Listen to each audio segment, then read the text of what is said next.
জঙ্গলের এক প্রাণী ভুল করে একটা সুইচে টিপ দিয়ে দেয় আর একটা রোবটকে স্টার্ট করে ফেলে। এটা দেখে তারা নিজেরা ভয়ে এখান থেকে পালিয়ে যায়। এই রোবটটাকে মানুষেরা বানিয়েছে, কেউ একজন এটাকে অর্ডার করেছিল।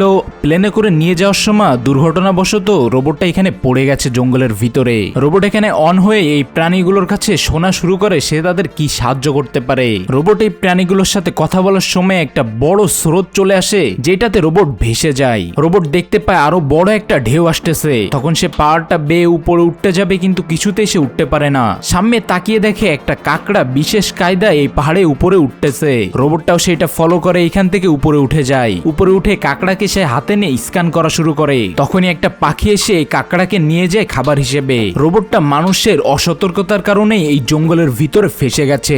যখনই রোবট জঙ্গলের ভিতরে যায়, জঙ্গলের প্রাণীগুলো তার ভয় পেয়ে পালিয়ে যেতে থাকে। রোবট জঙ্গলের প্রতিটা প্রাণীর কাছে যে জিজ্ঞাসা করতে থাকে তারা কি তাকে অর্ডার করেছে কোনো কাজের জন্য, কিন্তু জঙ্গলের কোনো প্রাণী তার কোনো কথাই বুঝতে পারে না। রোবটটা সবকিছু শেখার জন্য নিজের একটা সিস্টেম চালু করে দেয় আর এই জঙ্গলের মাঝে বসে থাকে।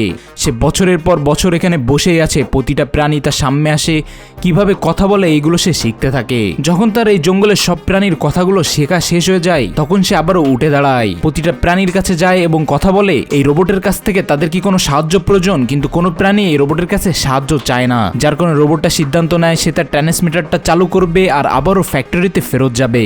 রোবট একটা পাহাড়ের উপরে ওঠে আর তার সিগন্যালটা চালু করতেই একটা বজ্র এসে তার মাথার উপরে পড়ে, যার কারণে রোবটটা আবারও ডিঅ্যাক্টিভ হয়ে জঙ্গলের ভিতরে পড়ে যায়।